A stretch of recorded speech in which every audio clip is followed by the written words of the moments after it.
And here we go. One last lesson in this particular VTM. This time around, we're going to be taking a look at something that I have received numerous emails about. We're going to be looking at PHPMyAdmin. It is a utility. Basically, it's a series of PHP files that give you a graphical front end to MySQL. It's actually quite cool. Now, why did I not introduce this in the very first VTM? Well, quite simple. I wanted you guys to get into the console. I wanted you to become familiar with working in it. You know, if I introduced this at the very beginning, a lot of you guys would have never, ever, ever opened the console. You'd be like, why do I need to? Well, I'd like for you to know where it is. I'd like for you to know how to use it. I'd like for you to be able to get in there. So with that, Logan, let's go ahead and show them first where they can get it, how they can set it up, and then how they can use it. Okay. It can be found at phpmyadmin.org. Makes sense.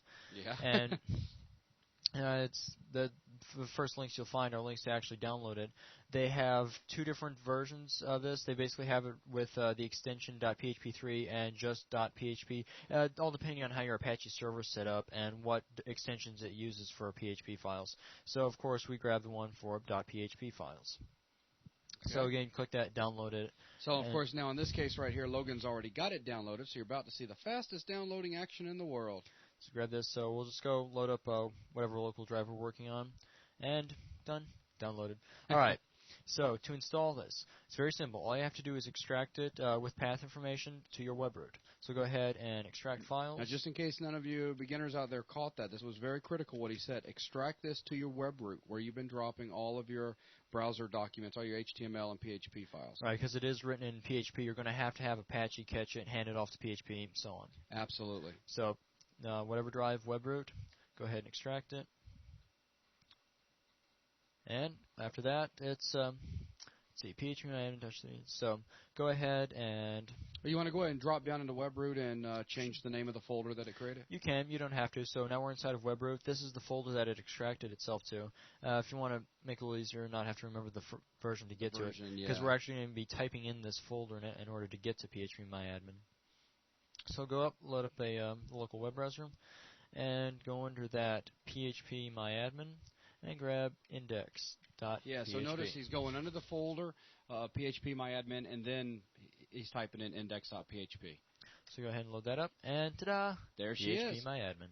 Now, this thing, it does offer quite a bit of power, especially for a beginner. And it's not just for beginners. I mean, it really can speed you up. It does have very advanced features. You can do a lot through this. Absolutely. And the cool thing is, if you guys get really, really slick with PHP and an understanding of how MySQL functions, you can actually create one of these yourself. But why reinvent the wheel? Right, Logan? Right. Right. So the very first thing that you'll notice is on the left-hand side where he's got the mouse right now, there's databases. And if he does a little click on the drop-down. There you go. There's our BuzzDB. There's BuzzDB with 4 tables inside it. On the left-hand side, you'll see that it's showing you BuzzDB, and it's showing you the 4 different tables that are available. And we can now, before he clicks the button here, take a look at what we can do. First of all, on the left-hand side, we could click any of those as links to go to the table. Here across the top, you can see that we've got several different things that we can do related to the actual database itself. Including deleting it. Dropping it, which is deleting it if we wanted to. And then we also see up underneath that in the table, we've got, again, counter, guest book, and all that good stuff, where we can browse, select, insert properties. We can just jump right into a specific action with that table. Right. So why don't we, let's just jump down into, say, the guest book. Okay. So he's going to click the guest book, and there you go. No, first thing we see is kind of a definition of the table itself, with all of the fields, all of the types, attributes, nulls allowed, default, extra, etc., etc. And you can see that we can go in there and we can actually change these things if we want to. You see the change link over on the right-hand side and the drop as well, which is pretty cool. Or hit checkbox and change and drop. Or like if you want to drop 3 of them, check 3, hit drop. Yeah, exactly. And so let's see, what can we do? Let's first just show the data that's available inside. Yeah, go up and run a select. Okay, so check this select out. It has got to be one of the coolest things. It's basically a visual select where it will walk you through all of the things you can do. Starting up here at the top, let me just steal the mouse for just a second. Logan can kind of just kick back on autopilot, pretend I am the autopilot. Basically, we can come in here, and what fields do we want to look at? Right now, all of them are highlighted, so basically it's like we're doing a select star. Give me everything. Number of rows per page. How many do we want it to turn back and show us inside the browser itself? And then add search conditions. Let's see. We get down into the actual where. And then down here we have all of the fields where we can say, is it equal to a particular value? Is it like a particular value? There's, a couple of different things that we can actually choose from.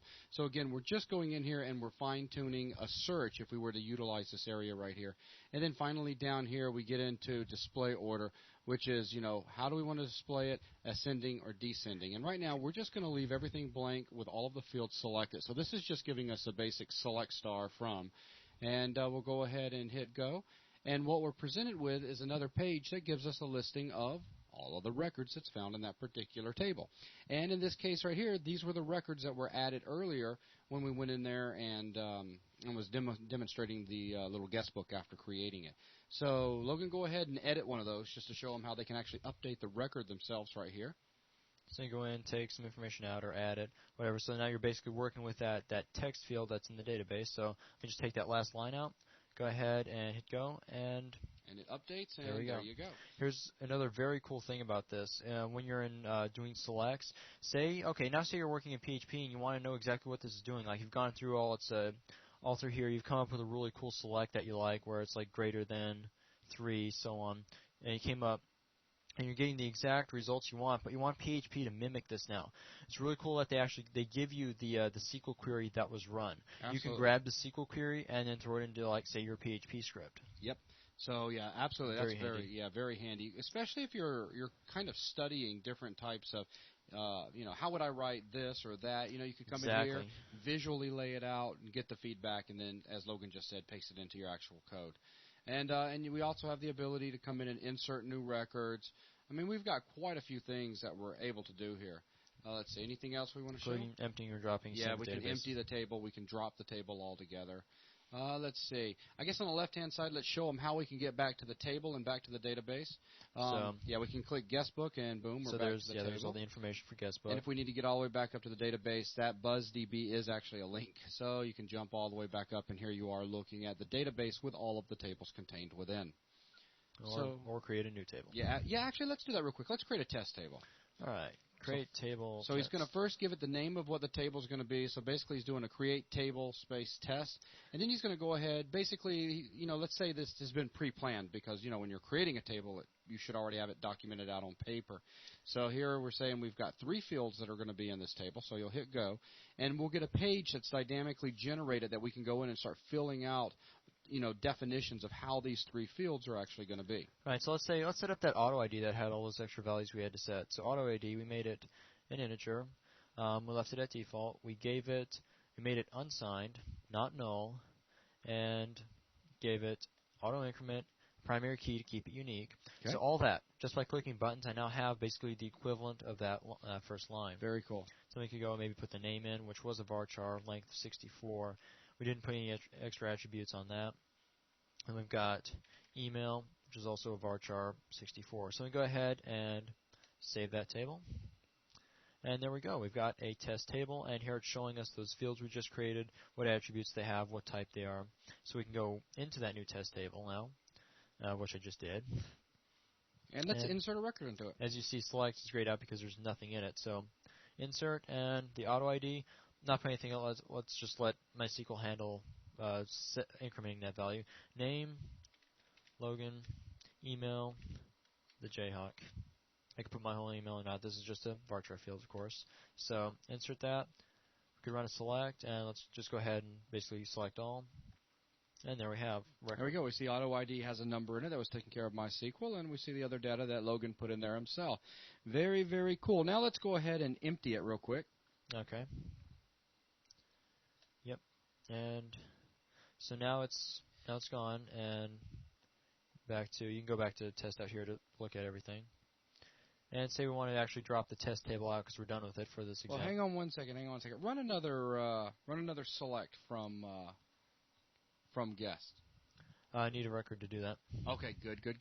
All right, now just wanted to make sure everything was gone out. I thought I saw something that acted a little strange for a second. All right, now let's go ahead and go with drop. Yeah, SQL. That's where basically write out your own SQL out here. That's where it went to a second ago. So go ahead and drop it out. Yep, and this will actually delete the table. So you can see it's gone. and now it's actually been deleted out of the BuzzDB. Very, very cool. So as you can see, it's definitely worth getting this utility, downloading the actual pages, and utilizing it to kind of speed you up in creating databases, tables, seeing how queries can be put together, etc., etc. So with that, that's going to conclude VTM issue number 2 for PHP and MySQL integration. Man, Logan, doesn't that feel great? Oh, yeah. It's all over. I mean, until next time, but we've got 2 issues of PHP out of the way. Telling you. Well, guys, I really hope that you have enjoyed this. I hope that you have learned a lot from it. If you put together anything cool and interesting, drop it on the website. Tell us about it so I can go check it out. Logan, go check it out. If you get yourself in a bind, post to the PHP forums, and we'll see if we're able to jump in there and help you. And if we're too tied up with 10 billion things, such as recording, website stuff, etc., I'm sure there's all sorts of people on the site that will also be willing to jump in and help. It's such a great community. I'd like to thank you guys for everything that you've done to help us out here. Remember, the VTMs are free. You're allowed to copy, distribute to your friends if you'd like. We ask you that you don't put it on Kazaa or anything like that, of course. Just, handle distribution yourself to just, friends and all. And finally, if you have not been over to the website, come and support us by simply visiting the website, joining in the community, and, checking it out, hanging out with us, talking with us. We've got so many things in the works. It's just an absolutely incredible place. Website's www.3dbuzz.com. With that, that's it for this one. You guys take care, and until next time, just keep programming. See ya. Bye.